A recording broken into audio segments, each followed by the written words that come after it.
Barnes today, I assume. No Barnes, he won't play tomorrow. He said he's feeling better, so that's a good sign. He was shooting around, so it's the first time he's really done anything on the court. You change your mind at all about playing or not playing guys? Andre and Draymond will rest tomorrow. What went into that decision? Andre just doesn't make sense to play him. He's in a good groove, and he could use a day off.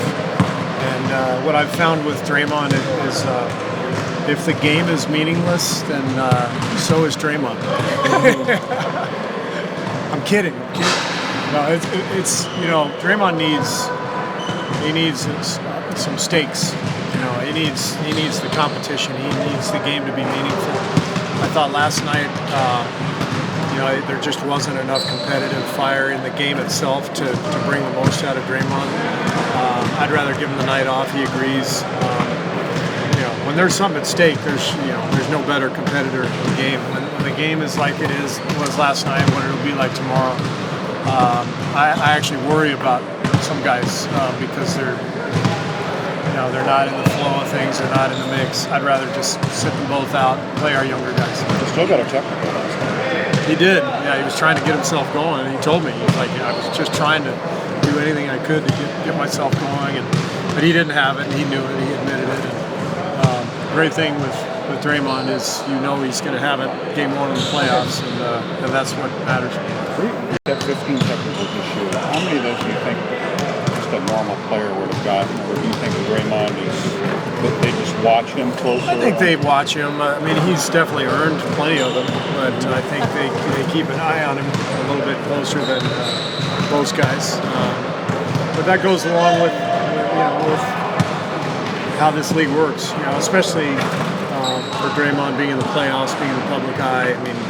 It's all nationally televised. Everything is under a microscope for him. So he's got to be a little careful. You mentioned a couple games ago when you rested Draymond. Is it something you see on paper? Is it charts? I know you talked about conversations with the training staff as well, but are there actual documents and printouts? There's information that the training staff has from sport view cameras in terms of load, recovery, mileage, run, all that stuff. And then there's a case like today where just watching the tape, it's like Draymond's not into it.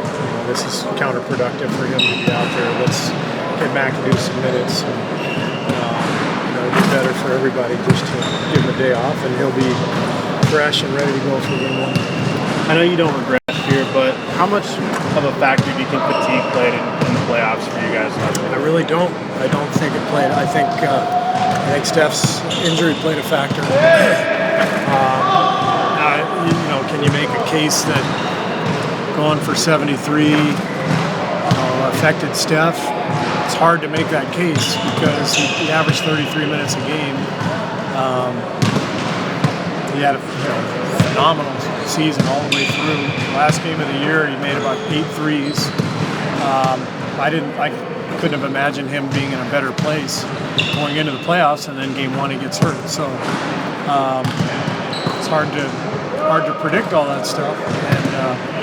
But with all that said, we were right there at the end, and if we finish it off against Cleveland, nobody's talking about that, but it's a valid thing to discuss because we lost. But I don't think that was a factor. The fact that you guys have already had it this season, did that help if something like that happened? I guess so. Every guy is different. When you lose one guy, it's very different from losing another guy. And so if KD were to get injured, at least we'd have a feel for exactly the rotations that we wanted and that kind of stuff.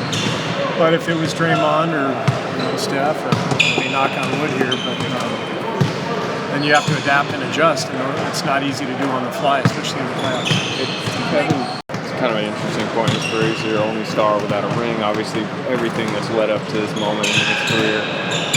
Where do you feel like his mind's at entering the playoffs, knowing the pressure, at least externally, that's going to be kind of thrust at him? Kevin's in a good place. I mean, he's the first one to tell you that he didn't make this move just to win a ring. It's not like that's the end-all, be-all. Obviously, that's the goal, and that's what everybody wants. But he's really happy with his move, and he likes living in the Bay Area. He likes playing here. And, our whole thing as a team is we want to keep giving ourselves a chance year after year, and we know that things happen. You can't control it. You just do your best and see what happens. So that's all we're going to do. We got another swing at the plate. We're in a great position. Hopefully we stay healthy and make a good run. But who the hell knows?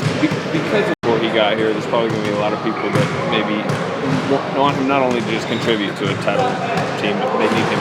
They want to see him star. Do you have to kind of ease expectations of them? Like, hey, you don't have to go out and show. I don't really need to say anything because that's been our motto all year.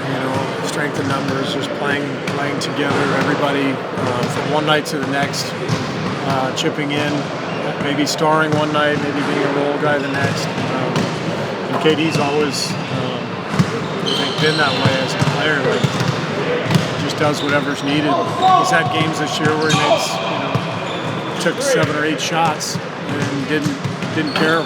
So I think he enjoys the process and keep the process going. Back here to a practice. I see one of the last ones here. Cal women's coaches last week. Do you enjoy the? Do you appreciate the fact that all these people want to come see the Warriors and bring their? I like having people in here. The coaches want it, empty and quiet.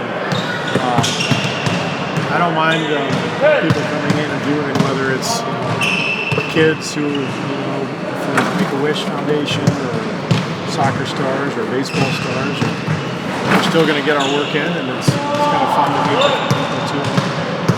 Is there a sense of Draymond plays at his best when he's on the edge, and how much is David helping D.West this year? Just kind of being that veteran voice, maybe in his ear, or maybe keep him from going over the boiling. David's been great. He's provided so much leadership, and in particular for Draymond, he's just a voice of reason. Draymond has so much respect for David, knowing what David has done in his career.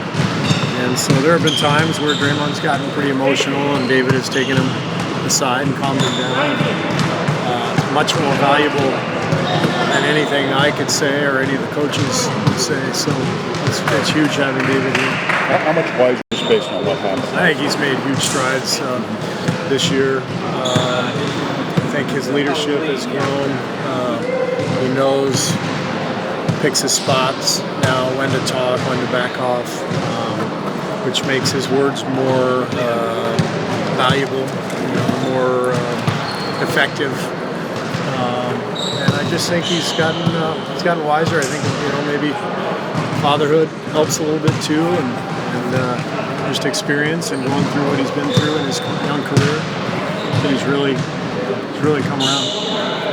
Is there a sense of needing to play for stakes, but is there a restlessness to get back to that point, or are you stressing to value this to get time back off? to which point?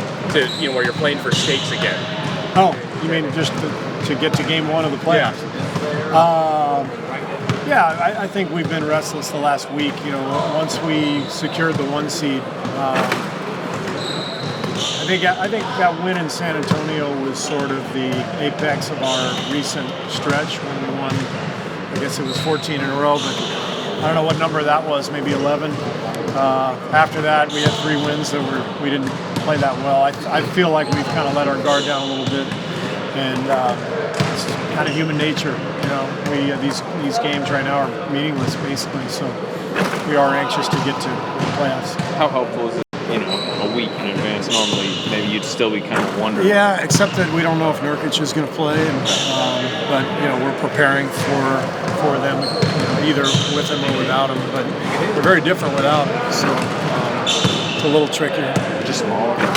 Just smaller, play smaller. That's the big difference.